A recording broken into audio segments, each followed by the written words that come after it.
All right, welcome back to another episode of the Play It Up podcast. This is a bit of a special one. I feel like I say that a lot, but it's a bit different. We don't have Neil. He was unavailable. And because of this, we have decided to add Dennis Edmunds to the mix because we too often have not enough people. So that's why the podcasts are coming out a bit slow, because trying to organize things across different time zones with people having busy lives, we thought we need to have a ring in, and there is no one better than Dennis. G'day, mate. Welcome to the podcast. Thanks for Thank joining you. us. Thank you so much for having me. Really appreciate it. It's an absolute honor to be Oh, considered for it, mate. oh, Yeah, I've been a fan of the show, and so yeah, it's very cool. Really ah, appreciate it. no worries, mate. If you want to say it's a dream come true, like that's okay. It's not too much. Well, no, But also you don't have it to is say it it. is it is it is pretty awesome. So yeah, It is something. thank you. It is something It come is. true. Yeah, I appreciate it. Yes. And we have Mike with us, Mike Coolican. Hello, Hey, everyone. mate. Hello, Welcome sir. back. And Welcome along, Dennis. we have Thank you very the much. famous, famous Jon Infamous. Tannahill of Space Invaders fame. What up, G'day, Tanner? mate. Hi guys, good to see you guys. Hey, buddy. Ew. Mate. Mate, you got a world record, don't you? Oh, I think so. In some, I think I do. In some fairly popular game that came out in, was it 1977? 78. Ah, Oh. fuck. Yeah. All right. Start again. I ruined the podcast. No. 78. It was Star Wars that came out in 77. Yeah, that's right. Okay. I was close. Yeah, welcome, man. Yeah. Thanks for joining us. You've been meaning to have you on for a while now, and Yeah, I've been good that we waiting can for you do to it. invite me on for a long time. Yeah. I've just been patiently watching, waiting for the Yeah. right time until your Yeah. mustache was exactly perfect. I know. And now it is. That facial hardware is impressive, mate. Yeah. It's very good. Yeah, everyone already thought you were older than you are, and Yep. now It's you very- are definitely. It's very wintry. It's rugged. I like it. It's cool. Yeah, I need a log cabin now. you do, dude. A Yeah. bunch of firewood to chop. How old are you now, John? 26. 26.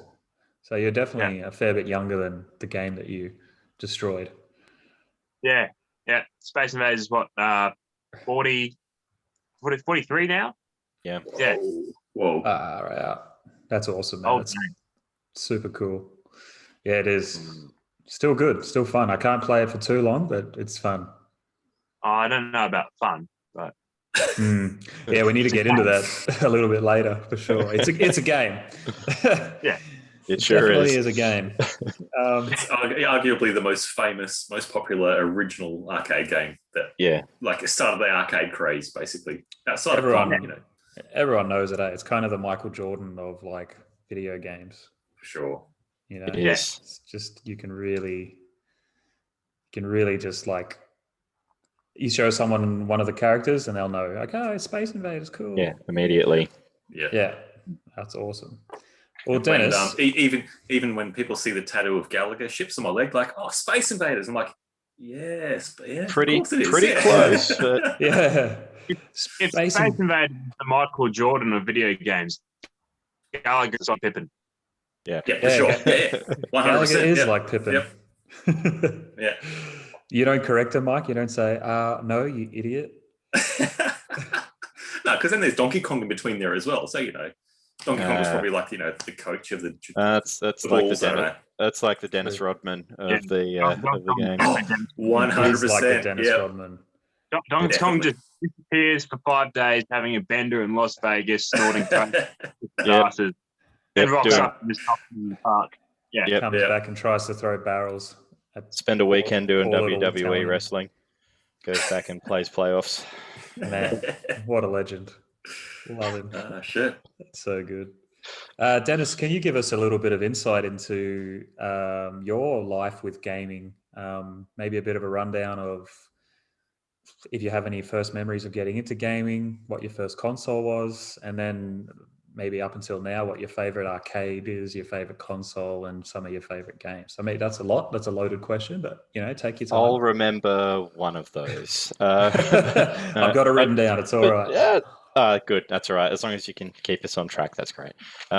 So my first console, our first sort of our first game system, as much as it was a console, I suppose, because it played games, was the Radio Shack TRS-80. So that's the Color Computer 2, which is kind of the poor man's Commodore 64 in a way. But we sort of we had that at home and had a couple of really good games with it, which I took to pretty well. And I think I mentioned it on Pixel Pie podcast a couple of weeks ago when I was talking to our good buddy Scott. Shout out to Pixel Pie and Scott Tiller. What up, Scott? What is up? Sorry, mate. Keep going.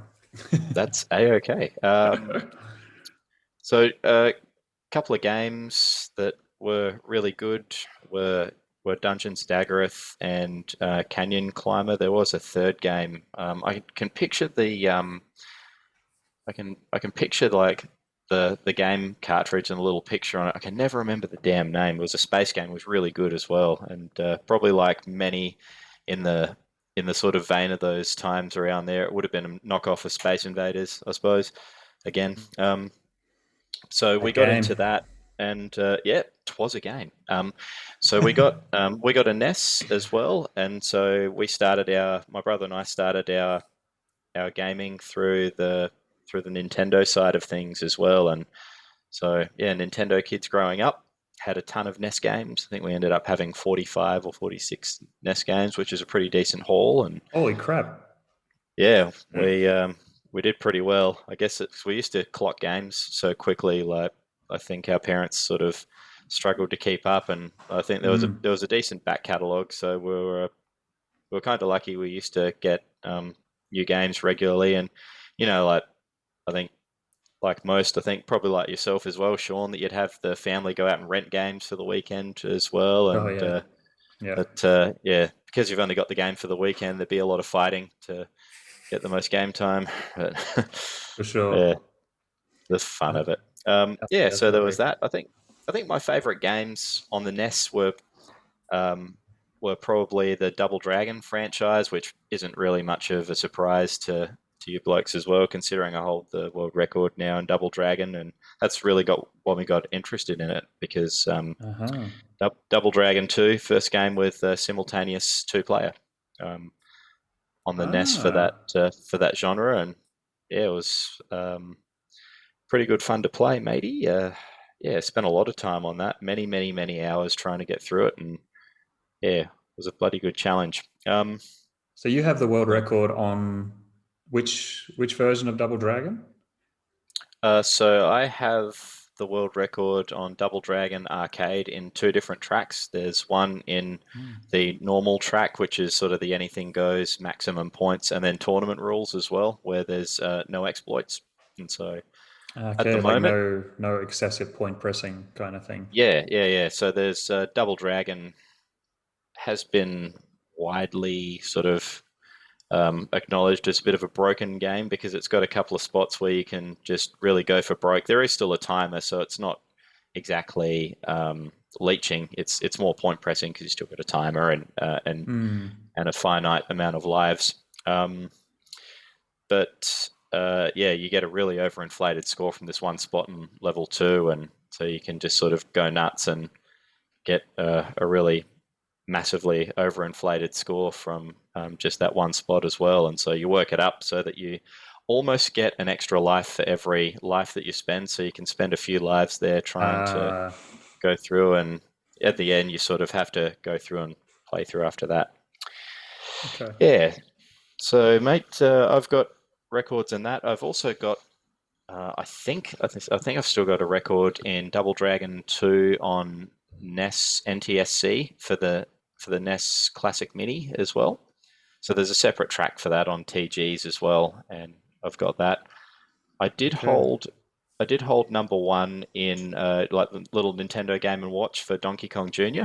as well. So I had that for a few months, and because nobody had played the track, it was like an empty track. So I was like, oh, I've got that. I'll go and buy some watch batteries and like give it a crack. And I think I got like 400 or something like that. And now people are getting scores of like 1500, 1600 on this little on this tiny little handheld. It's pretty tough little game as well. So oh man, yeah, it's probably out of my league now, but I was there for a few months anyway. Previous world record holder. That's always still sounds cool. So exactly. Yeah. Exactly. Yeah.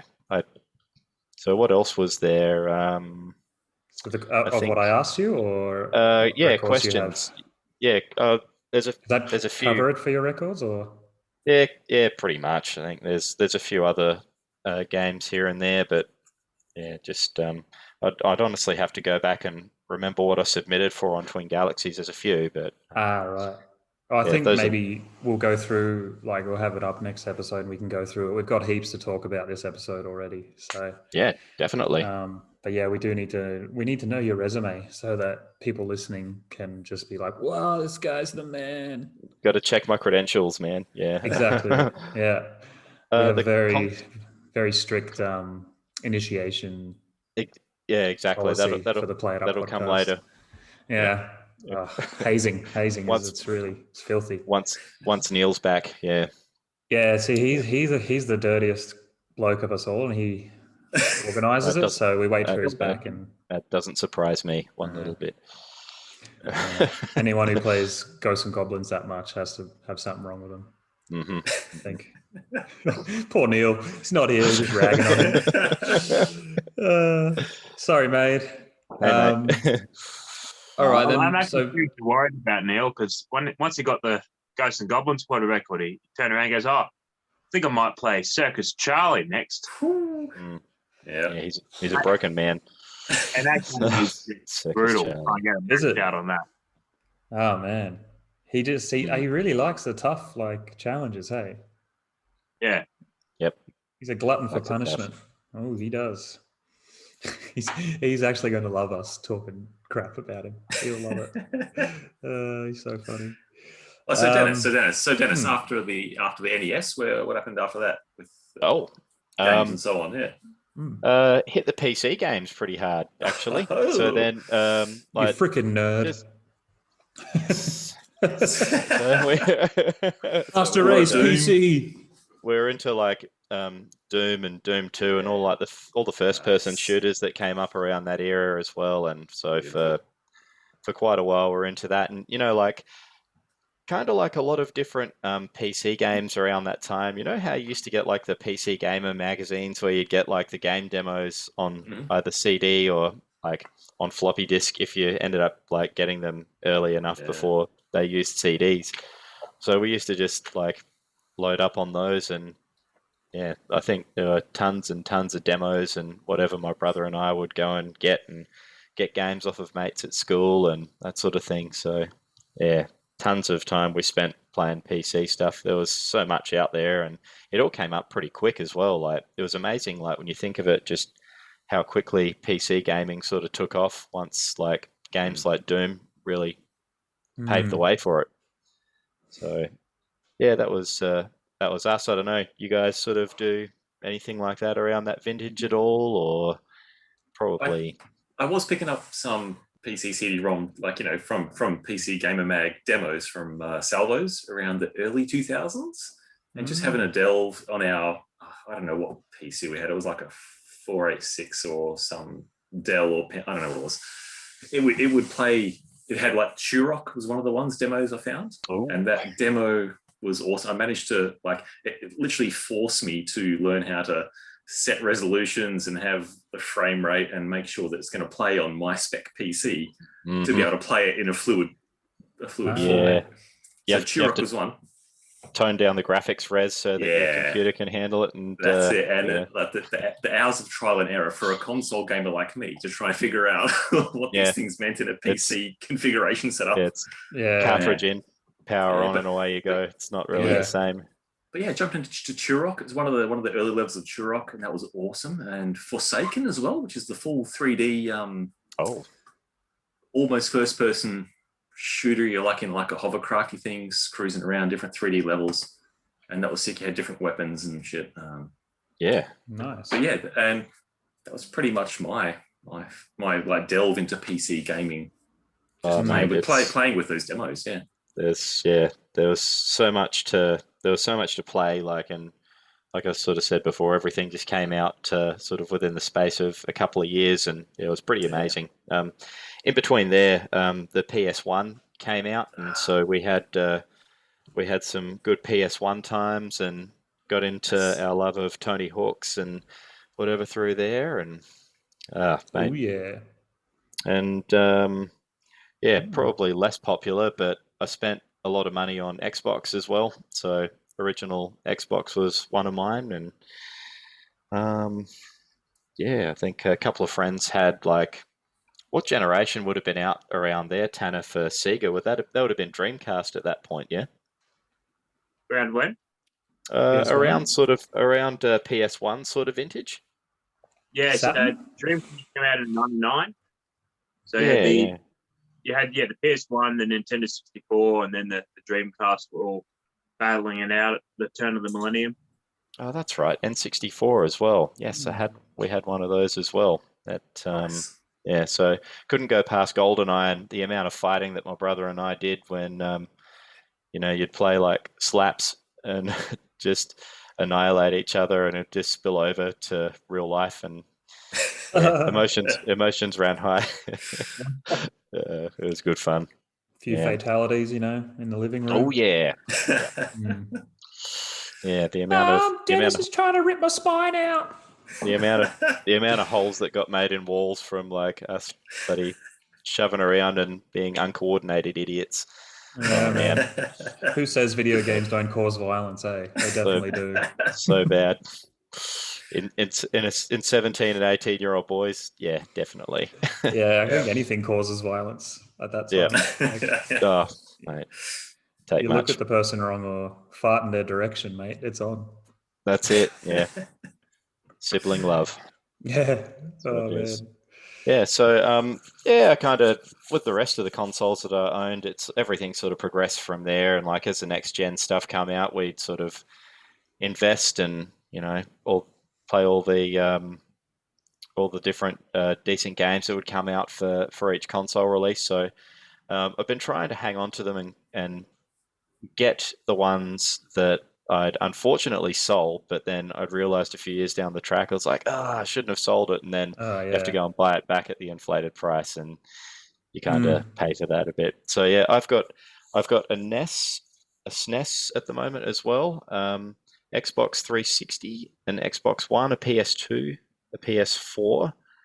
I've got a Master System 2, which I'm finally getting into as well, John. So I've got myself a few games that starting to broaden my horizons. Atari 2600, so I've got a Vader 2600 I got about 6 months ago as well, which is hot. Nice. So I did the S-video. Sorry, mate? You modded that too, didn't you? I did, mate. Yeah. I put the S-video mod into that, so yeah, it goes beaut. Does it make a big difference for Atari games, do you think? Yeah, it actually does. It doesn't look as blobby. It looks a bit more. You get sort of a lot sharper sort of a lot sharper resolution. So everything. Okay. It doesn't. It's kind of hard to explain. It doesn't look blocky, but everything just does look a lot better focused through S-video. It's pretty cool. It's nice. If you've seen the Mr. Video capture card that you get for Donkey Kong arcade, so if you use composite going in for Donkey Kong, or you use S-video, there's a small difference in just the sharpness of the picture and the movement as well, and so it's kind of like that. It was worth doing. It was a fun little project. So yeah, very cool. Because I have a Vader as well, and I have it AV modded, and that looks quite nice. But it'd be nice to see the comparison. Yeah. Cool. apart from that, what else have I got? A couple of the classic mini consoles coming out. I was trying to snap up the Mega Drive mini as well, wherever I see one popping up as well, because got to get onto that as well. Apart from that, that sort of brings me up to speed console-wise anyway. Yeah, nice. What would your favorite console of all time, if one comes to mind? It'd have to be the NES because I spent so much time playing it, and I've got a lot more experience with, I guess I've played a lot more of the games on there, so I know it pretty well. And yeah, it was the original and the best for me, man. So yeah, a lot of good memories with it. Awesome console. Yeah, it sure is, for sure. Nice one. Cool. Maybe what would be maybe one or two of your favorite games of all time, like console wise, and your favorite arcade of all time? So it's a lot. I know it's too many to choose from. Yeah, there is a lot. Nothing sort of springs to mind because we played so many different games, but far out there. I think I used to like the classic Nintendo games, like how you would have games brought out by video game companies like Konami or whatever, but the ones that are actually made by Nintendo, they were my favorites. Right. And typically, like Super Mario Trilogy was probably more of my favorite, I think, because if you go on hours played, definitely that. Yeah. Okay. Things like Metroid and Kid Icarus and Ice Climber, Balloon Fight.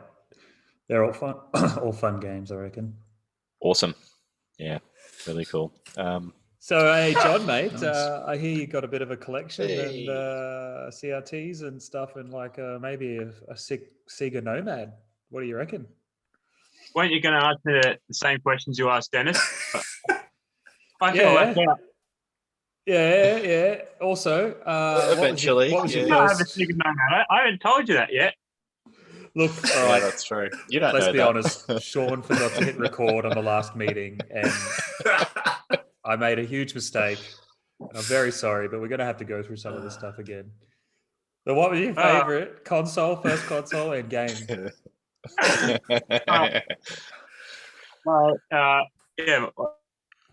My first console was that 1999.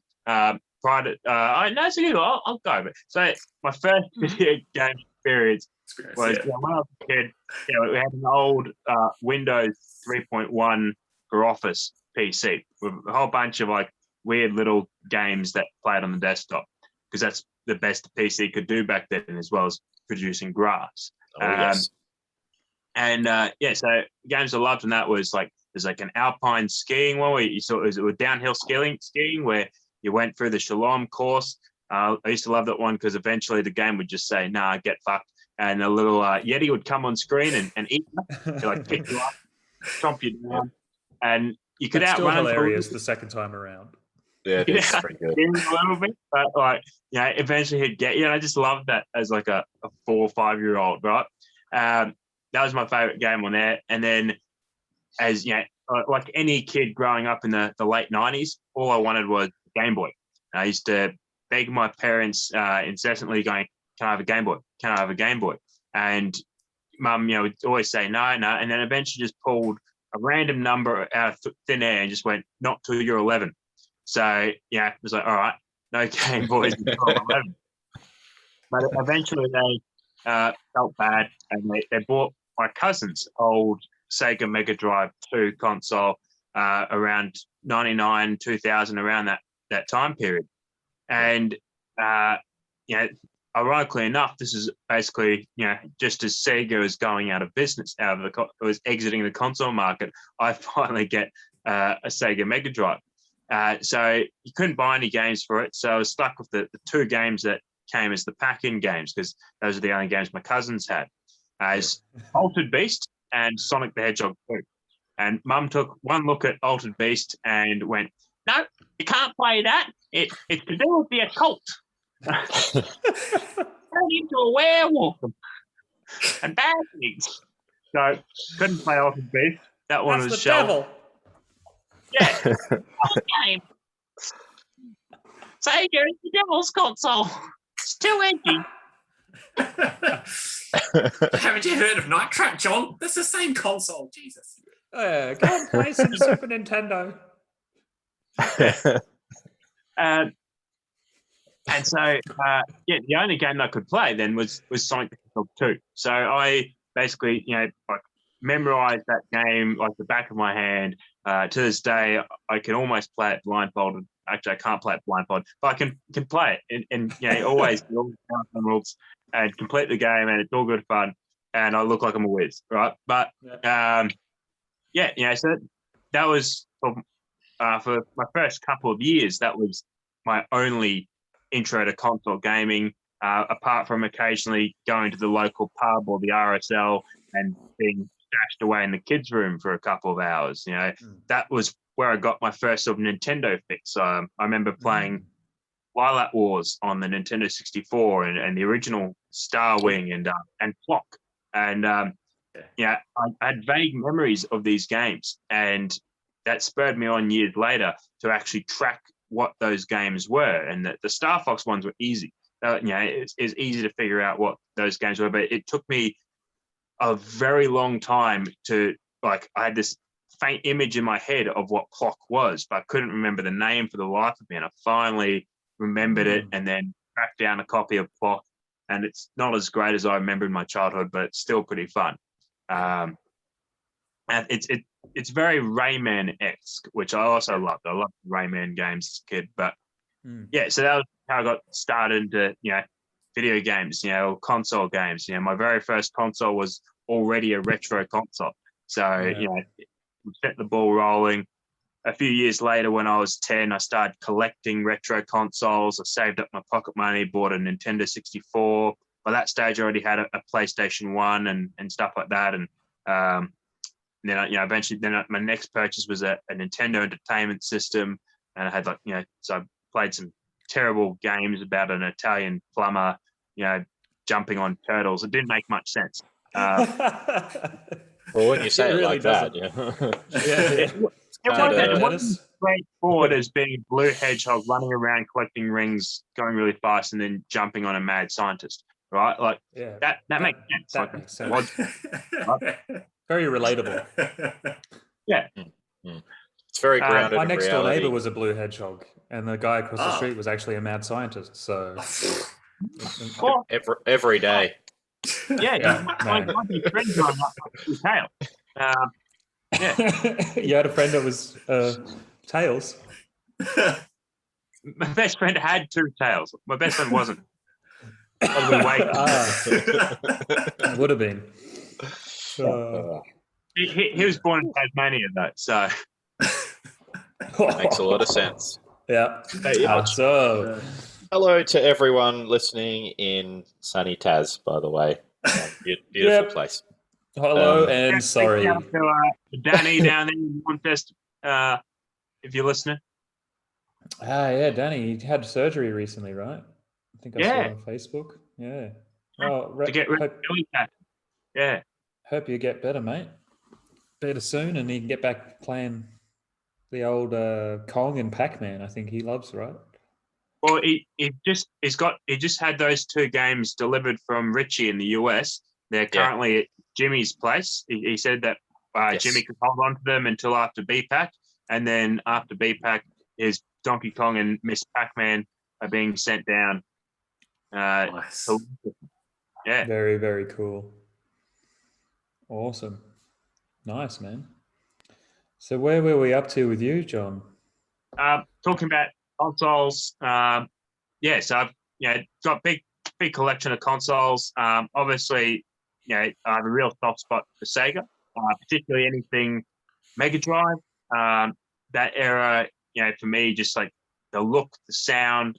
Because even if you have to compare two of the same game on the Super Nintendo or the Mega Drive Genesis, they had very different sounds and looks, because the Mega Drive was actually an 80s console. It was made in 1988. It was designed to compete against the original Nintendo. And then the Super Nintendo was released 2 years later in 1990. So it's actually a 90s console. and it benefited from having newer chipsets and hardware that it could utilize. So if you play a Super Nintendo game like Super Mario World or something like that, it's got it recreates the sounds of instruments really well. So it sounds like there's a piano playing and there's trumpets playing, and it sounds like real instruments. And it's very warm. Whereas if you play a Mega Drive game, the Yamaha chip in the Mega Drive console couldn't do that. But what it did do really well was synth sort of vibe, which is, back in the 80s, everything was still synth. And so a lot of Mega Drive games have a deeper, more bass heavy, like synth, rock, heavy rock sort of vibe to the music, which, it influenced my music taste going forward as well. But so that's why, gravitate towards Sega Mega Drive. And out of my, I have most of the consoles ever made, except for I don't really collect the Xbox stuff. But one of my gems of my collection is actually Sega Nomad, which was a portable Mega Drive or Genesis, because it was only released in the US in 1995. Wow. Because back then, the Mega Drive was really popular, or the Genesis was really popular in the US, but it hadn't been doing so well in Japan, so it never got released over there. It would have done all right in Australia, I reckon, but we get things. We used to get things like 2 years later than America back then. So if it was released in America in 95, we wouldn't have got it to 97, and it would have been very outdated. But the thing I love about this thing is just the size of it. So if you look at this here, so it takes proper Mega Drive cartridges, but they still stick out like this, and it actually couldn't fit in the battery pack. So the battery pack is actually external. Yes. I love that. Look at that booty, man. That's so good. Yeah. And this one's had a screen mod, but the original screen was really terrible and washed out, because back then color LCDs were still pretty new, and so they actually were lit up with a fluorescent tube at the back. So it used to burn through batteries, and it used to get really hot, like 60 degrees hot. Wow. And this one's been modded, a modern rechargeable lithium-ion battery, so it now gets good gameplay time. I think originally they used to get about 1.5 hours out of 6 AA batteries. And now what do you think it gets? Yeah, what do you get with the new one? I can get easily like 10 plus hours out of it. Yeah, nice. And is that also because the screen is less like taxing on the battery as well? Or the battery's more thick? Yeah, there's a lot of battery in there. Oh yeah. And modern LCD doesn't draw anywhere near as much power. You could run a Tesla with that thing. Jeez. Oh, yeah. But the cool thing about this too is that it's actually a fully functioning Mega Drive. So it's got an AV port up the top here, and down the bottom it's got a second controller port. That's amazing. That's you can really actually cool. plug it into your TV and play it on the TV, and plug in the second controller and play Streets of Rage 2 in 2-player mode, and laugh at your friends who had a Super Nintendo and had to play the inferior version of Streets of Rage, Final Fight, in single player only. Single player only, was it? How would you actually play Streets of Rage on that Nomad? The whole first stage takes like an hour. So how would you have played it without the batteries running out? Very long time. You have to plug it into like an AC adapter or something. Yeah. Did it have that option? Could you do that? Yes. Yeah. Oh, okay. It still ran off the same AC adapter as the Mega Drive. I'm presuming that people would have made car adapters as well, so you could stick it into the cigarette lighter after your mum had burnt you with it for misbehaving. That explains a lot. At least threatened to. With all Streets of Rage Final Fight digs aside, the little console itself, the Nomad, is like, it's incredibly advanced for its time. What year did you say that was? 1995. That was 95. Wow. And- So, like, to think what they do with the Nintendo. product, like, just it's amazing. Like the stuff that they're doing now. Like, I think Shaun mentioned before, like with the Nintendo Switch, that they have similar features with that, but yet the Nomad had these features like the ability to have a handheld console that could be displayed on a TV or have additional controllers plugged into it, and it was so far ahead of its time. It's amazing. And until you mentioned it before, I didn't actually even know that the Nomad existed. So it's the coolest thing finding out about it. You learn a lot from this podcast, Oh, you do. I've learned so much. It's an educational podcast. Yeah, me too. I knew about the Nomad, but I didn't know that much. The family show. Yeah. Sometimes. Absolutely. You do learn a lot on this podcast. I've learned more about Neil's mum in the last 2 hours than I. Luckily, an hour of it was censored. Yeah. Yeah, I forgot to hit record, but I still couldn't get rid of the Neil's mum joke. Hi, Mrs. Cans. I wasn't involved in that, so Hello. don't shoot the messenger. I'll see you Friday like usual. I'll see you Thursday. Oh, come on. Now you're a bad influence, John. I was such a good boy before this. Nice. Does that kind of bring us up to date then? I had a quick question. Quick question for John. More about the Nomad. Is it region free or is it NTSC locked? Ooh. It's the US, so it would have just been NTSC, surely. So, yes. Originally it was. It's since been modded, so it's got a split. But an interesting thing about Mega Drive consoles is that the region detection wasn't implemented until later in the life cycle of the console, around 93. I think was one of the first consoles that had region protection. And so the earliest models of the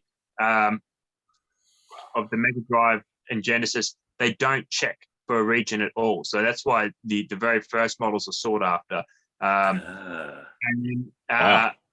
But also early games won't have the check either. So you need to have a console that runs the check and a game that runs the check for region lock to be a thing. So if you're playing games from 92 or earlier, then they're region free essentially.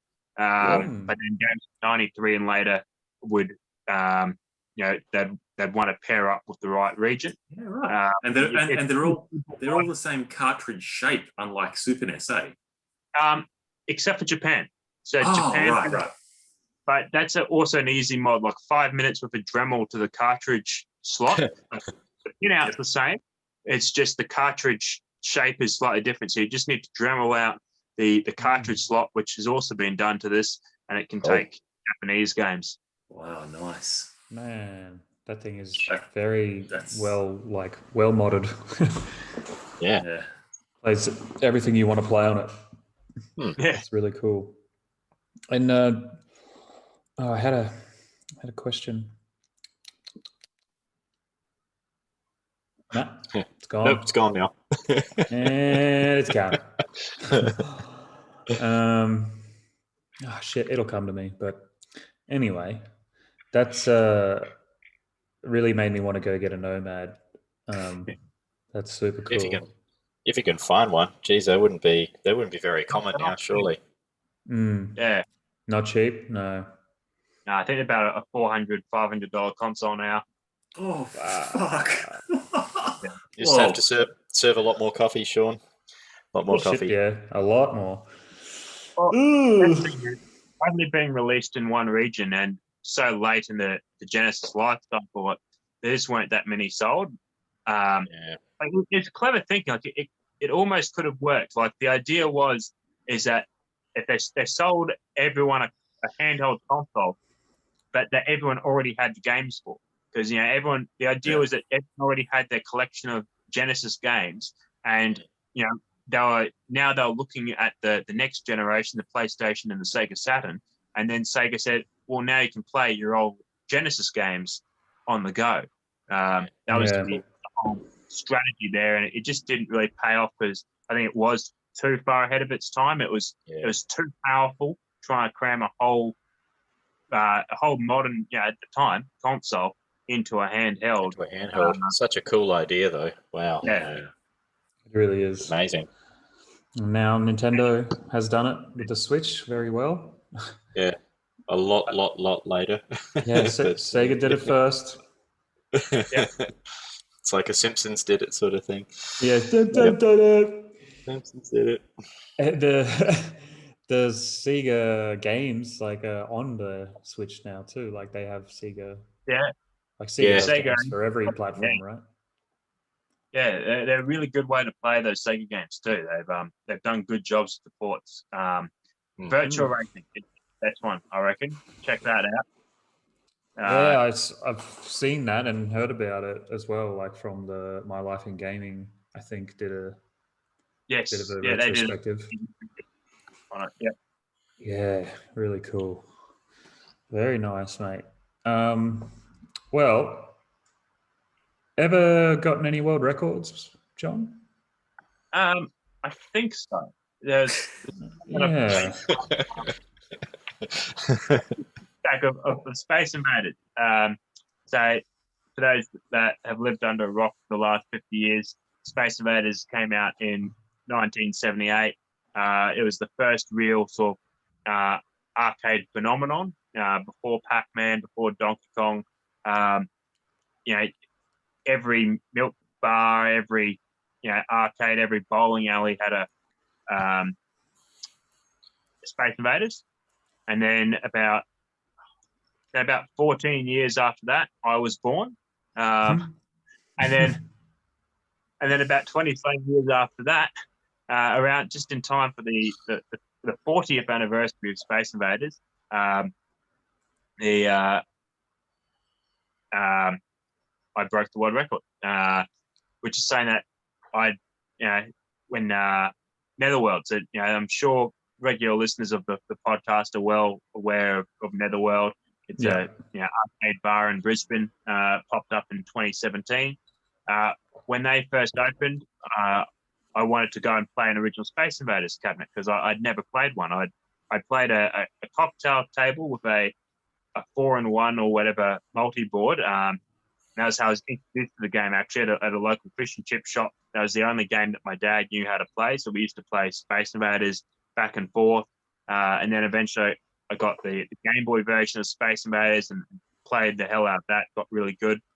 So when Netherworld opened, all I wanted to do was go in and put up a house-high score on Space Invaders. And that opening night, I got caught up with this other bloke I'd never met before, who used to play Space Invaders a lot back in the day, and we just went back and forth, putting higher and higher scores up. I think it got to about 4,600 or something like that, and I couldn't beat that, and that was sort of the high score for the night. And after that, sort of motivated me. I went, all right, I want to beat his score, and then I eventually did, and I was starting to learn the game a little bit. I looked at the Twin Galaxies world record and saw Richie's score, and I sort of went, 184,000. That's crazy. I don't think I could ever, get that. And then about a few months into Netherworld being open, they held their first proper arcade event, which was Arcade Armageddon. And it was just a weekend where they invited some of the top arcade players from around the country to play their game and try and go for world records. So and from New Zealand as well. And from New Zealand. So it's the first time first time we'd met guys like Barra, Andrew Barra, New Zealand. He was there to play Gallagher and Donkey Kong. At the time, he was, I think, the second best Gallagher player in the world, and one of the best, pretty high ranking Donkey Kong player as well. We also had Alan Stall and Shane Saul, who at the time were the first and second best Donkey Kong players in Australia. They were playing Donkey Kong. Michael Kiddy was playing Pac-Man, and we had John McNeil playing Bump and Jump. a game nobody had ever heard of, and people really wish they never did. Sorry, John. It's a good Shout out game. to Spaces. It's a good game. I like it. John John. introduced me to it at Toowoomba. It's I can't- Spaces, and I love it. I love that game now. I can't knock, bump, and jump. I've never played it, so I'm yet to Guys, be it's just fun surprised. to pay out on McNeil. So John. these guys are coming to play these games and chase like world records. And Jimmy, one of the owners of Netherworld, who's behind the bar, and he said, "Oh, do you want to? We'll put Space Invaders up on the stage, and you can play Space Invaders as well." And around this time, I was just trying to break into the top 10 on the Twin Galaxies leaderboard, and so I didn't really know what to expect because I'd never met anyone in the classic arcade game community, and I thought, they were going to laugh at me. They're going to go, "Ha ha! You're playing Space Invaders. Oh, that's easy. None of us play it. Because it's too easy."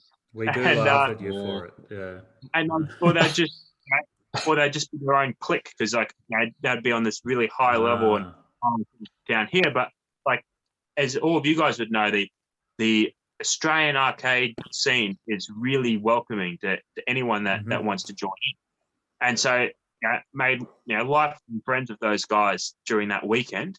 And I think during that weekend I pushed my score up to number 6 in the world or something like that. I got to about 20-something thousand points, which in Space Invaders the score counter rolls over at 9,990. So I clocked the score twice, and the levels, there's only 9 levels, and they loop around. So that's also 2 loops of all 9 levels to get that score. John, just to interrupt. I don't know if you remember, John. That's the first time I ever met you. Was that weekend? You probably wouldn't even. Yeah. I was watching you play Space Invaders for about 5 minutes, and I'm like, "Whoa, this guy's nuts at this game! How can he be so good?" And I was like, and then you were talking to me as you're playing, and I'm like, "How are you concentrating and playing at the same time and talking to this person?" Yeah, this guy's a freak. Anyway, continue on. Sorry, that's so cool. That in there. And events like that. That's Mike then quickly became part of the community after that. So events like that have just been so good in this this scene because it attracts someone else into it that wasn't that might have been on the outside, thought arcade games were cool, and then they get really hooked. Dennis, for example, never had any interest in Donkey Kong. He comes to one Donkey Kong tournament and then decides to build his own cabinet. And the Donkey Kong community has multiplied in Australia over the last 4 years because of the Australian Kong-Op, because it keeps exposing more people to it, and they go, "Oh, I really like this," and these are really encouraging group of people. I want to be around this crowd, and so that's what kicked me off. And after that weekend, I sort of went, "Well, I'm pretty close now. I've sort of got the fundamental techniques required to go for the world record. Now I just need to be able to play for that long," which to break the world record is about a 3.5-hour game at that point. So I trained, I practiced the game. I very quickly got to about 60,000-70,000 points. And then but I sort of plateaued out there. I just couldn't break that barrier. And then we had the first Australian Kong-Off in December of 2017, and we flew out Richie Knuckles, who was the founder of the US Kong-Off, and so he was hosting the Australian Kong-Off, and he was also the world record holder on Space Invaders at the time. So it was really cool for me getting to meet the world record holder. He was really excited that there was a young bloke actually trying to break his world record, because it had been standing for about 9 years at that point, with no challenges.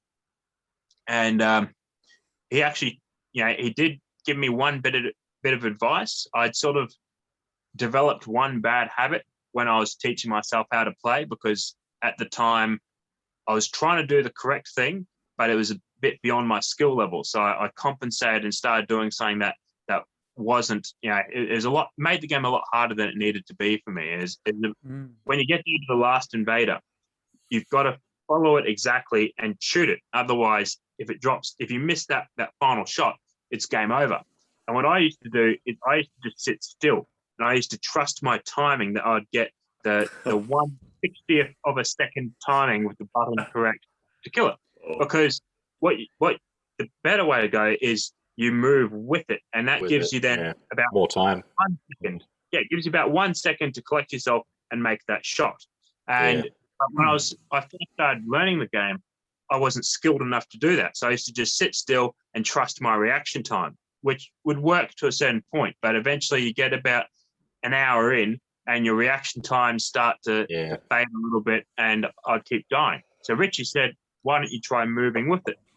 And so a couple of weeks later, I've sat down, I played again, I got 70,000 points. And that was a new PB for me at the time.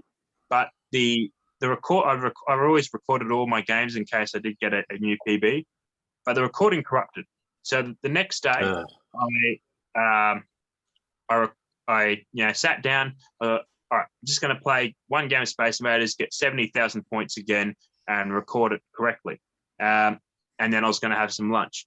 But what ended up happening was I played for about 3.5 hours and actually broke past Richie's world record of 184,000 and extended it out to 214. And it was one of the most mentally excruciating moments of my life. Because I'm just, you're playing a game like that, there's no, unlike other games, there's no chances to walk away and have a rest or have a drink of water. You get about, less than 10 seconds between each level, and you just have to be focused the whole time. So eventually, it was just really starting to play. I just wanted the game to end. I just wanted to die in the game so that I could finally walk away from this machine. And then I finally got a bit of a second wind once I broke past Richie's record. And I was even thinking to myself, because I hadn't planned for it. So I didn't go to the bathroom beforehand. And at one point I was starting to really have to go. And I'm thinking, if it comes down to it, I'll just piss myself, on the recording. It's legendary. Luckily, it didn't come to that. But then after I broke the world record, the first person I wanted to tell was Richie. I really wanted to let him know that I broke it. Not in a I beat your world record way, but in a way of like, we'd become, in the 3 days that we had met each other, we became really close, and there's an instant bond. And so I was really proud and wanted to let him know that I'd finally achieved my goal and pushed the score up. And I've looked at the time zones and I went, if I called him up, it'd be about 3 a.m. over in New Jersey. I thought, fuck it, I'm going to call him up anyway. So I called him up. I've woken him up in the middle of the night, and he just goes, Jono, can I call you back in the morning? And I said, I just wanted to let you know that I broke your world record. He goes, great. Love you, mate. Bye. That was it. Awesome. You must have been in shock after that amount of time and that amount of focus. You must have been so drained, and and you tripled your PB, right? So yes, you weren't expecting to beat the world record either. No, so it was quite a euphoric experience. But although as anyone who's played a world record game would know, as soon as you finish the game, the stress doesn't immediately stop, because then you've got to record all of the PCBs and the machine to show that everything was recorded on legitimate hardware before because you're playing a 40-year-old machine. It could break down on you any given second. So the stress of getting everything recorded, showing that everything's legit before you can finally relax and enjoy the accomplishment. Got to get your evidence. Yep. Yeah. Yep. 100%. Man. All right. But congratulations! Even though it's been years since you did it, man, that's a really cool story. Meeting the world record holder who's held it for 9 years, and then beating him, and then waking him up in the morning. And what everyone really wants to know is, though, what did you have for lunch? Because you said you were just going to have a game of Space Invaders and then get lunch, and then next minute you're the world record holder on the oldest, most popular. Yeah, the most well-known video game of pretty much of all time, really. Yeah. I was just going to make like a chicken and mayo sandwich. Oh, mate, classic. Nothing flashed, but Did you treat yourself afterwards though? Did you step it up after that and go, well, you know what, I might go for KFC? Yeah. a really good mayo and sandwich. Beautiful. I would have got KFC, but my chicken and mayo sangers are better. Yeah. Well, I can't Roast. beat this. Mate, roast chicken from the local IGA, bit of stuffing on there, you know. Oh, that's awesome, man. Yeah. Hell yeah. Spacey's Cafe and Arcade in Toowoomba kindly sponsors the Play It Up podcast. If you are ever in or near Toowoomba, we think you're crazy if you don't give them a visit. Spacey's has loads of arcade and pinball machines, retro consoles, and even air hockey. They have an excellent selection of food and drinks for the whole family, and have some great beers on tap. Spacey's is open Wednesday through Sunday, and you can check them out on Facebook and Instagram to keep up to date with the awesome events they have going on there. Spacey's is located at 2 Club Lane in Toowoomba. Take a trip back to the 80s with Spacey's. John, mate, you got some... What are those weird TVs you got there behind you? Say it CRTs or something, mate? Wait, what? What? What? What's in that? Where'd they come from? I don't know. Where's my 60-inch OLED fancy flat screen bloody fucking I don't care about good picture quality modern TV crap. Yeah. They're not LCDs, are they? No, never. LCDs can lift my ball. Ooh, all right. Yeah. It really feels very strongly about that. That's good. Very much so. I like it. So like, as once again, you know, those listening, you know, a lot of us are the converted. You know, a lot of us you at least sort of knew that, you know, you wanted to play retro consoles on retro TVs because there's something intangible that it just looked right. Like you plug in your 20, 30-year-old console into your LCD TV and you went, oh, I don't remember it looking this bad. And you're right. It didn't look that bad. Like the modern TVs are not designed to handle video signals from 20, 30-year-old consoles. And so they don't handle them properly. Like first off, they try and stretch a 4:3 image into a 16:9. And they're trying to do so much upscaling of the resolution and they mishandle it. And it ends up looking like a smeary mess. And there's extra lag, right? Lots of lag. Yeah, and you've got lots of input lag. A lot of hardcore gamers, particularly you know speed runners that you know are playing games that require really precise timing. Will you know insist on playing on a CRT because those you know they're completely analog. So everything is instantaneous. It's all just electrons. So you know there's the TV doesn't have to process a signal and then display it and then refresh it. Like it happens all at a much quicker rate. So you press a button on the controller and what happens on the TV, you know, it's instantaneous. Whereas modern consoles and TVs, there's a real delay because everything's digital and everything has to be processed first. And so modern games take this into account and they actually add in like a buffer so that you press a button and even though they know that the timing is going to be a little bit off, there's a window of several frames that allows you to still get the input, you know, correct. Games from the 80s didn't have this. Games from the 80s were brutal because they deliberately wanted people to have to replay the same level over and over again to try and beat it because they wanted people to get their money's worth out of the game rather than clock a game that they just spent $60 on in one weekend. They wanted you to, you know, so that the difficulty level in old games was created by making everything very, very precise. And so you just can't play them on a modern TV because the processing just, you know, it adds in, you know, almost a second sometimes of lag depending on the TV that you're using in the console. Especially if you're not using an OSSC or something as well, it sort of adds to the rendering time. You skip frames and all that sort of stuff. It's not good. And also, light gun games, you can't play them on new TVs. No.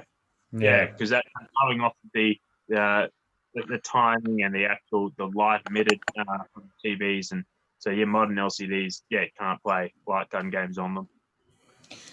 Yeah, so CRT's definitely the way to go for retro, I would say. And how many do you have, and kind of maybe run us through a few of your favorite models if you have too many to list them all.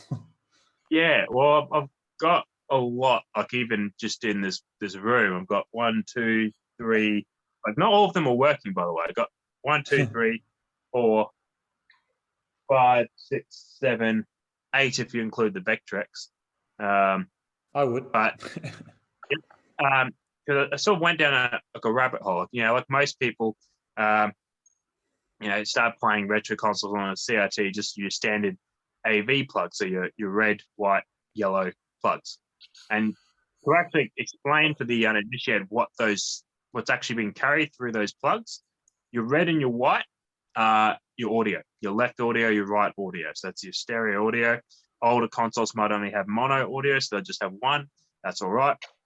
The video is being carried through the yellow plug and the yellow plug alone. So it's trying to take a whole 240p image, and it's trying to cram it all through one copper wire and one pin. And so to do that, it has to do the analog equivalent of compressing the shit out of it.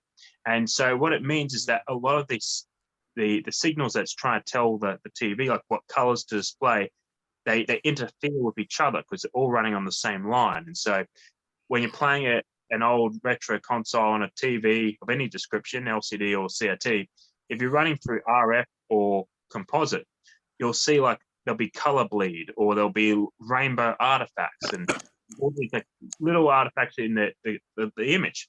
It doesn't detract from the game in any sense.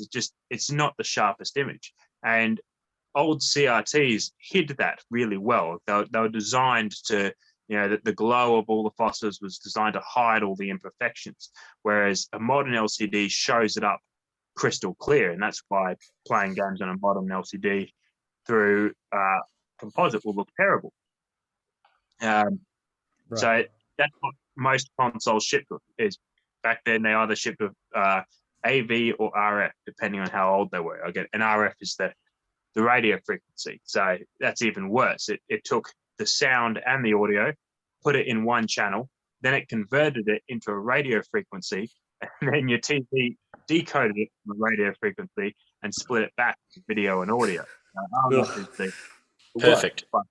Yep. And you had to tune your TV in, which was a bitch. Yeah. But like for me, like what I've started to, with my collecting is I want to have a specific TV for a purpose. So behind me is my it's 1970 something. I think it's a Hitachi. It's got wood grain on the side. It's really nice, and it's RF only. And I use that for my top loader NES, which only outputs RF, and my Atari 2600. And I sort of like to play it, even though RF is not the cleanest picture. For me, it's authentic. It's what those consoles would have looked like on a TV of the era that they were first in. And then you've got more modern. That's what I played them on. TVs that take better video inputs, and for those they use more newer consoles. And then you got if you go really far down the rabbit hole, you've got like Sony professional monitors, like this little 90 one here, and they're called the Rolls Royce of they're what TV stations and production studios used back in the 90s and 2000s, and so the resolution that they can display is a lot crisper and clearer than any consumer grade TV. Very nice. And how did you come across that one, if you don't mind me asking, that PVM? Because I'd love to get one day. Yeah, so I sort of went down the rabbit hole, and like a lot of people, I really learned all of the stuff I do know about playing on retro displays and different video signals from the YouTube channel My Life in Gaming. And so I sort of got in at around 2016, which was just before everyone jumped on the bandwagon. And so I was able to pick up that little unit for about $75. Very Not nice. anymore. Oh my And- god. It just so happened to be that I was flying down to Melbourne for a rowing race, and I then caught a tram from my hotel to Prahran, where this was located. Bought it off the guy. It luckily had an original carrying case with like a sling to go over my arm. And I've then carried this thing on the tram back to my hotel apartment, and luckily someone I knew was towing a boat trailer back to Brisbane, so I managed to put it in his car because it would have cost me a fortune to fly it back. That's how I got my first PVM. That's awesome, man. Sick. And then I've also got a 14-incher there, which Wow. luckily that one was actually given to me for free by a friend who it used to belong to his church, and he was in charge of all of his church AV and stuff like that for the Sunday school, all that stuff. Like he was involved with all of that, and so eventually they all upgraded to modern stuff, and he didn't need to lug this massive 14-inch CRT around, and so he gave it to me for free. It has a slight chip on the front of the screen, but when you're playing games you don't really notice it. But trying to buy one of those now. When I first started collecting, you could get them, for $50. They're dirt cheap. Now, even a 14-inch one that isn't even a top of the line model, you're looking at $700, and for a 20-inch one or one of the top of the line models, they're going for over $1,000 now because they're none on the market. Like they stopped producing these things nearly 20 years ago. And there were never that many out there to begin with. And now everyone is jumping on the bandwagon and pushing the prices up. Yeah. Unless you got access to broadcasters or anybody who would use those professionally, they're nowhere to be found. Well, and all the TV stations and whatnot got rid of theirs over a decade ago when all the TV stations switched to digital. So that was sort of the time to really get in at the ground level and get these high-end video monitors. And then even back then, people weren't thinking about using them for retro video games. That sort of only started about 5 or 6 years ago.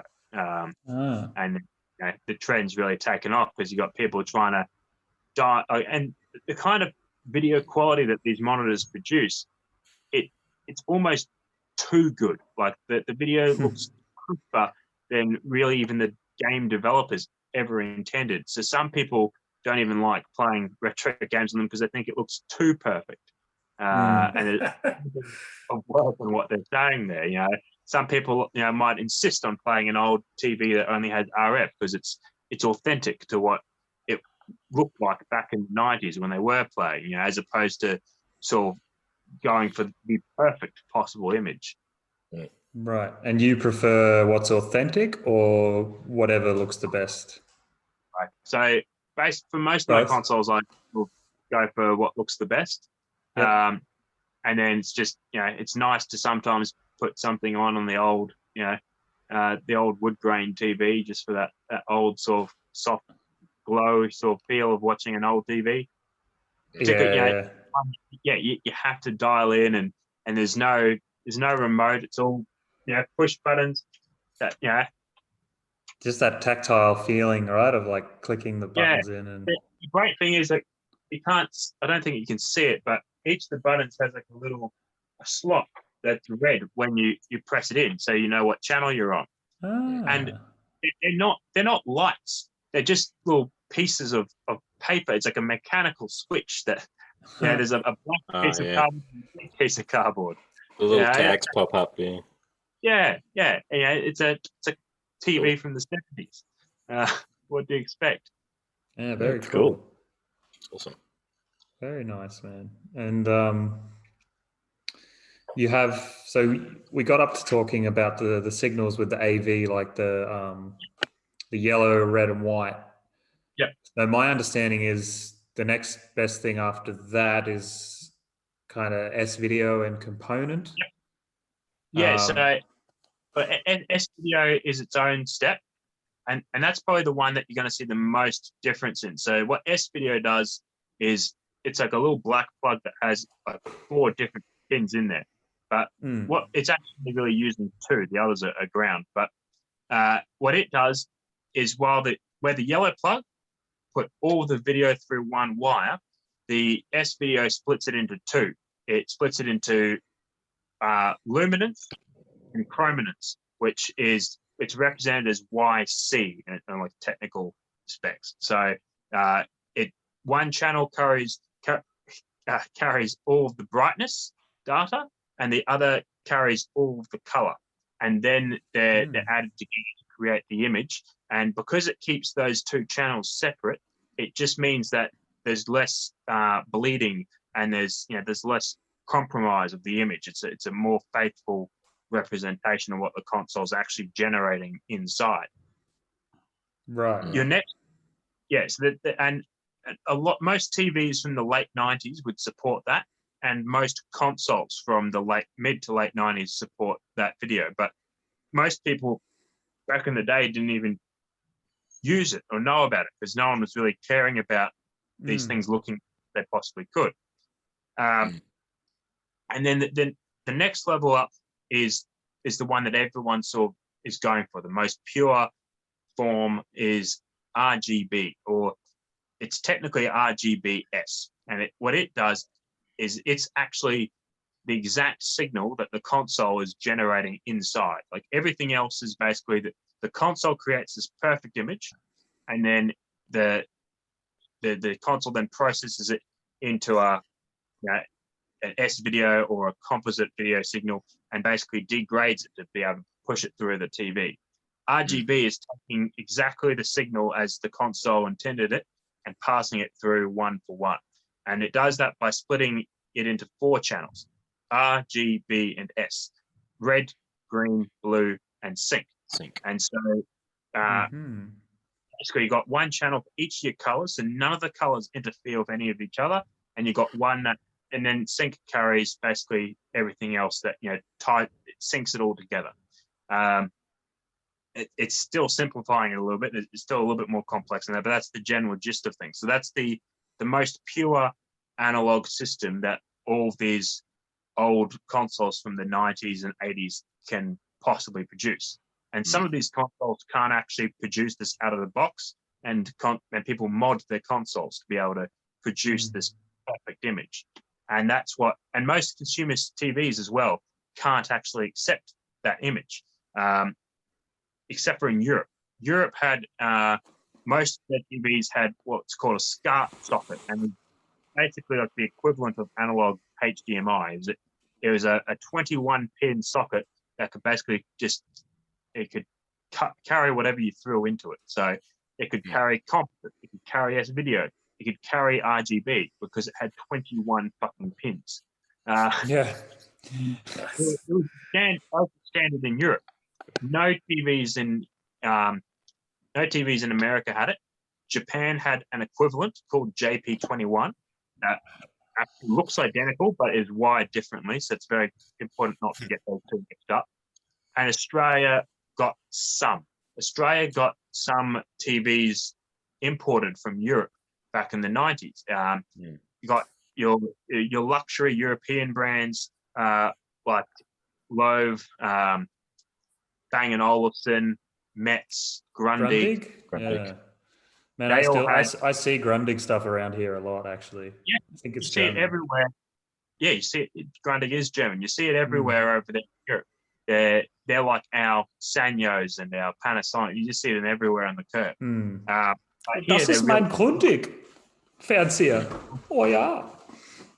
And there were even a few Sony Trinitrons that were produced in West Germany that were imported over to Australia in the late 90s too.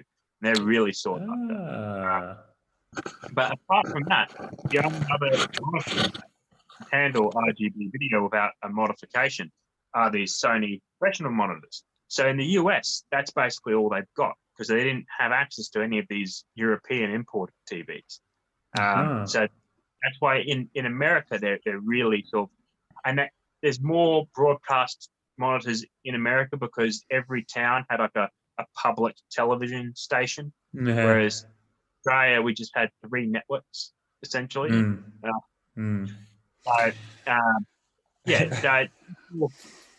when you hear people talking about RGB and all that, that's just the really simplified version of what it means. And then you mentioned component. And so component is it's equivalent to RGB. Basically, you compare an RGB and a component video next to each other, and the images look identical. What component basically does, it's almost like the analog version of compressing RGB.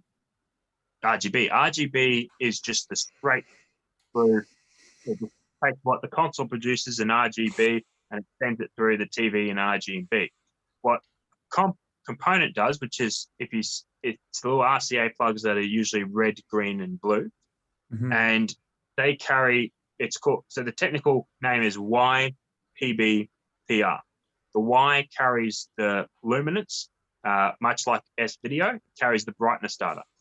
Then PB carries the image minus the blue. And then the PR carries the image minus red.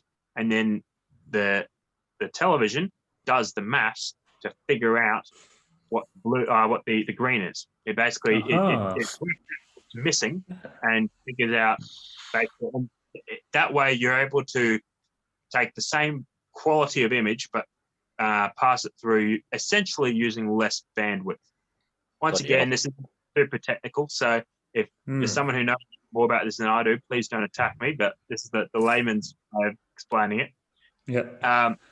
But what that allowed is because it was able to transfer essentially a bigger bandwidth, it allowed higher resolution video signals through. So RGB can only handle standard definition, so either 240p or 480i, which is interlaced, and that's what your standard broadcast TV signal was back then. Whereas component can handle 480p, 720p, 1080i, 1080p. It can handle high definition signals.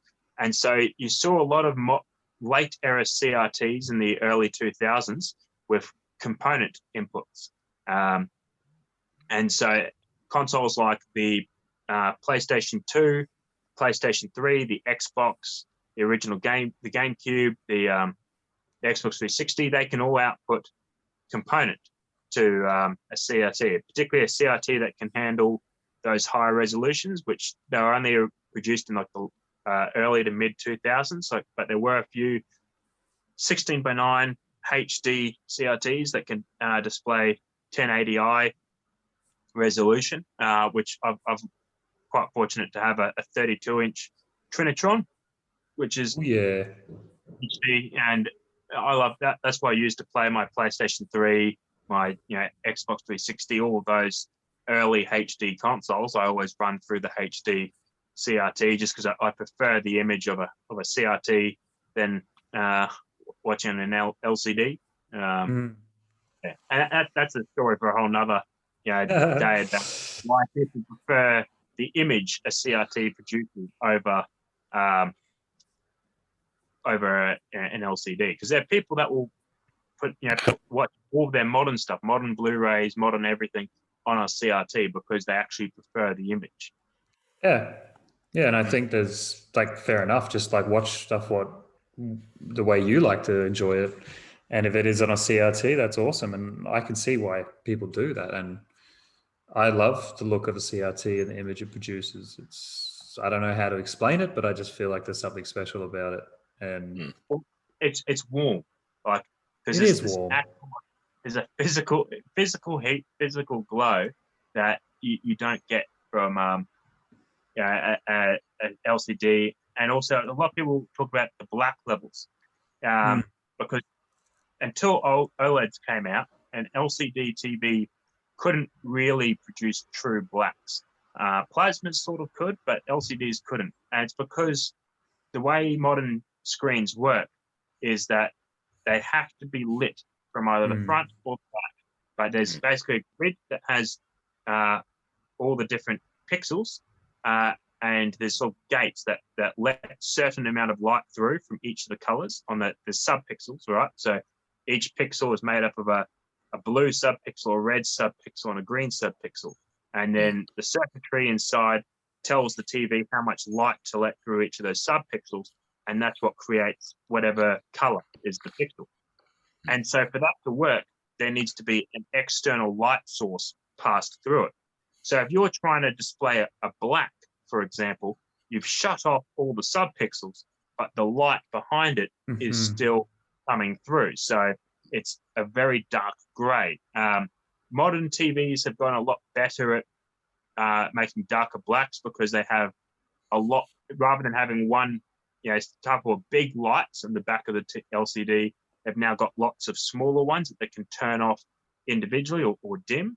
And OLEDs, organic light emitting diodes, and those ones, the pixels actually produce their own light. So so they're the first screen technology since CRT that can actually just completely not show anything. Every other sort of type of TV basically is an external light source passing through the pixels. Whereas a CRT has a phosphor grid, so that the gray coating on the inside of the glass, you've got different colored phosphors. You've got red phosphor, green phosphor, blue phosphor. And the image is created by the TV shooting an electron beam from the electron gun at each of those sub-pixels, essentially. They weren't called pixels in a CRT TV, but and the intensity of the electron determines how bright each part of the desired pixel is.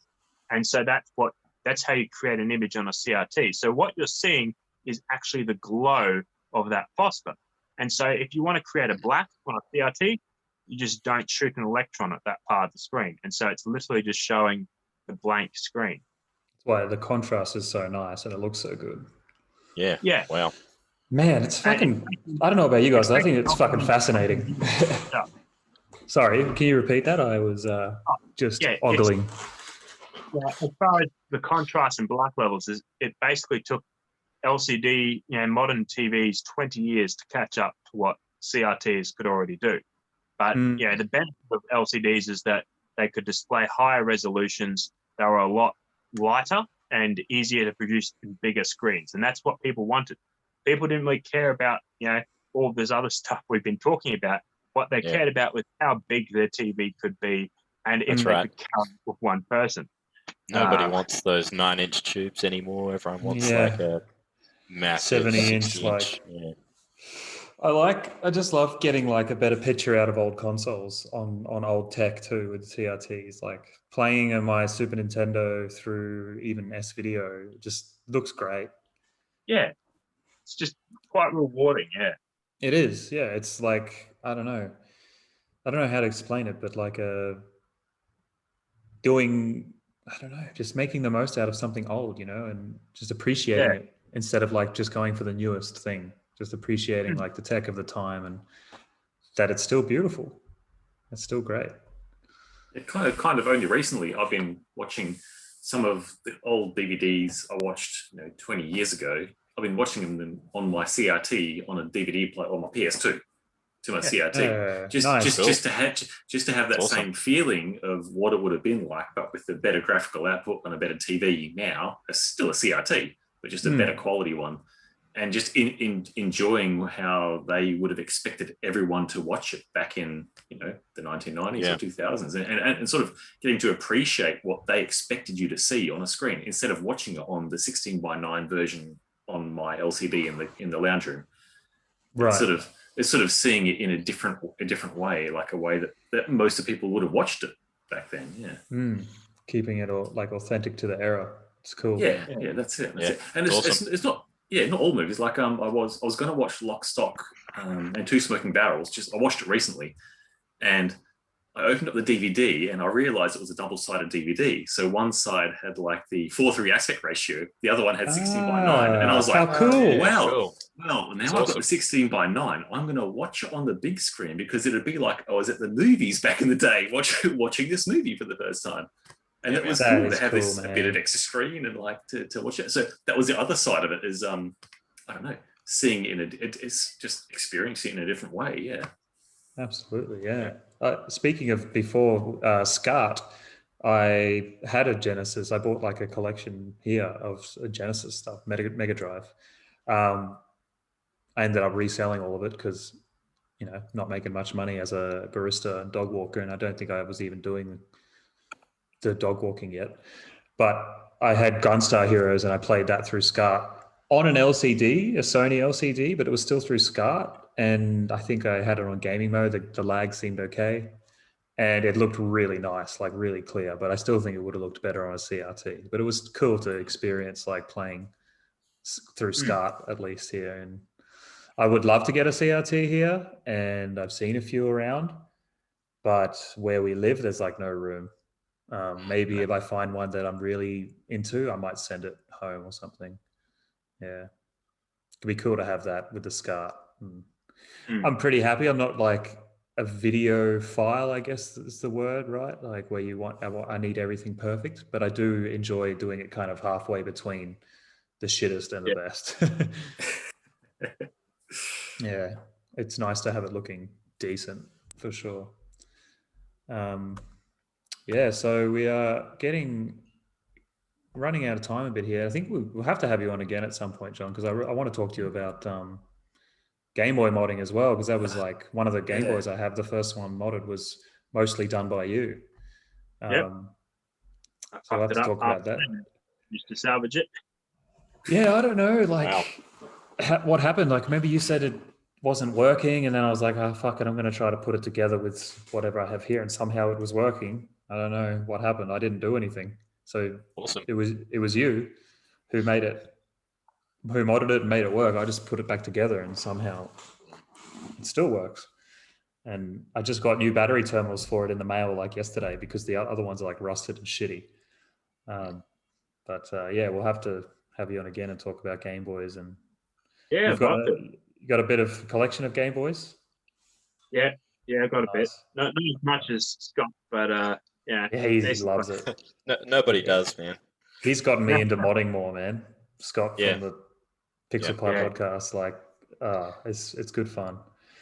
Something I forgot to mention. Yeah, I didn't even go into all the handhelds that I'd owned and whatever as well. And yeah, it's a huge part of it as well. And I think that all of us probably have the same thing. And I mean, all you need to do is just look past Mike there and see what he's got going on as well. Like, man, yeah, Game Boy or two, an Atari Lynx.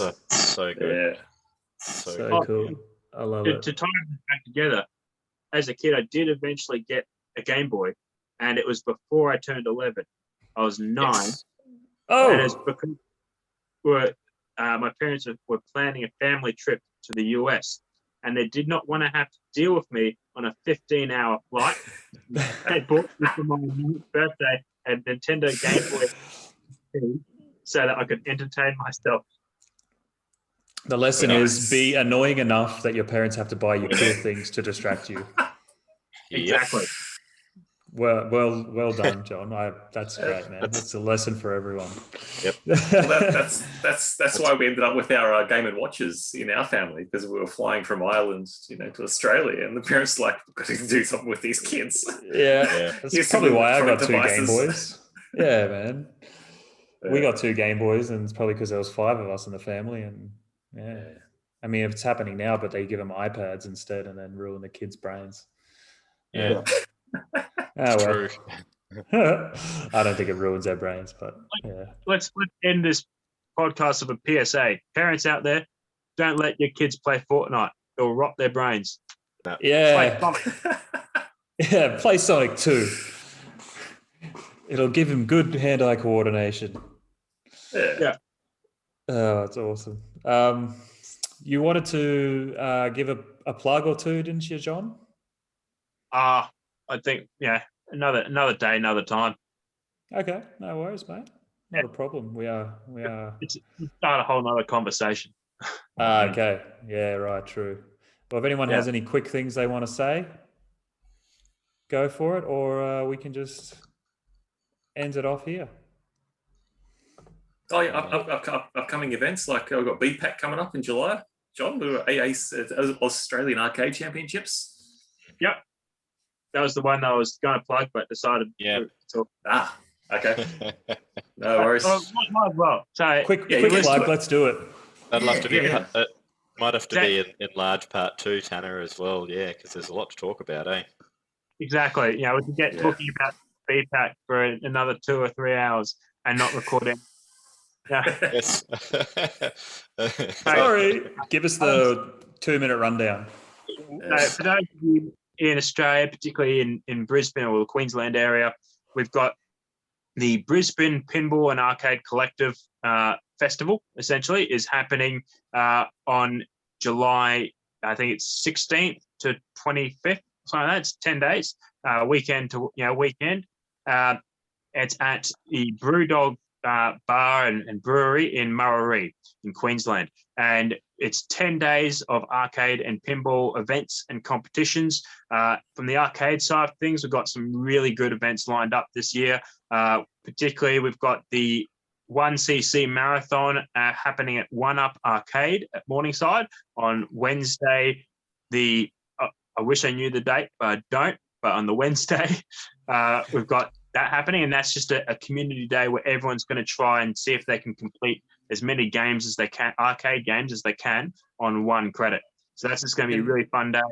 I can get the date there. Was that the Wednesday after the 11th of July, did you say? Yeah, something like after the 17th.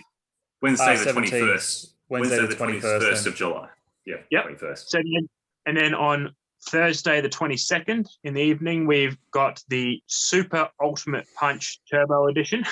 It's a fighting game competition sponsored by Game the System podcast down in Sydney, with 7 different arcade fighting games provided by our good friends at Netherworld, One Up Arcade, and the Game Centre, Narellan, also down in New South Wales.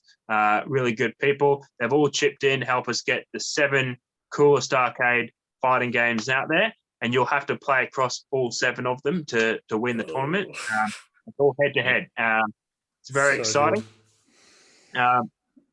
Then we've got on that weekend, on the Friday, the 23rd through to Sunday, the 25th, we've got the Australian Arcade Championships, which is a 3-day event, 2 days of qualifying and 1 day of finals.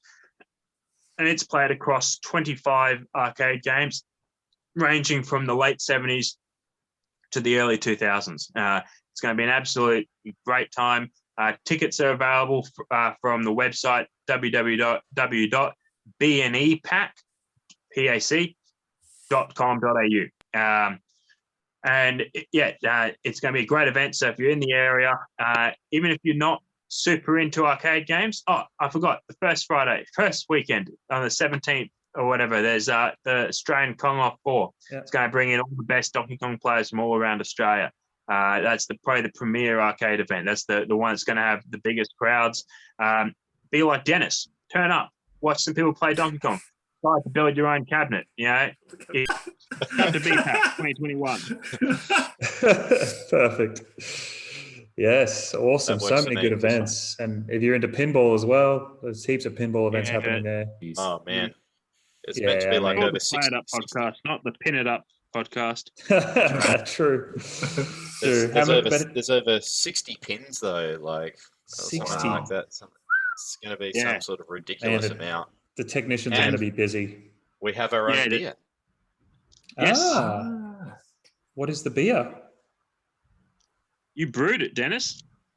I did. I wasn't one of the ones that was feeding the bags of what is it that you make beer out of? Barley? Is it barley hops. Or where? I don't know. Hops, malt, barley. Yeah.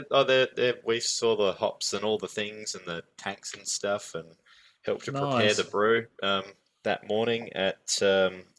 It was pretty awesome. So I think it's going to be.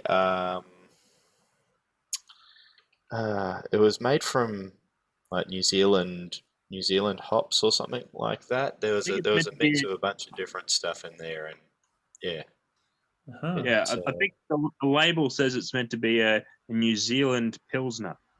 That's right. It's gonna Okay, be a Pilsner. New Zealand Pilsner. Right. Does it have a name? It sure does. Wolf, wolf, mother flippers. Oh, that's cool. All right, that's a great name. A great name. I did not see that Nice. Yeah. love Just it. tying in. So this year, the title of the BPAC showcase is BPAC 2021 Gone to the Dogs, because our gracious hosts at Brewdog Brewery, so everything is dog themed. We've got our mascot Spike, the pit bull. He's from the artwork of a pinball game called Junkyard, and so he's on great game. and there'll be a shirt available exclusively at the event with Spike, the pinball dog, on it. Nice. So yeah, get down there, folks. 17th, beginning of July the 17th, 2021. It's going ahead. Yep. For 10 days worth. 10 days. So 17th Get there to for the 26th. at least one day. Yeah. Maybe it's the 16th to 25th. Yeah.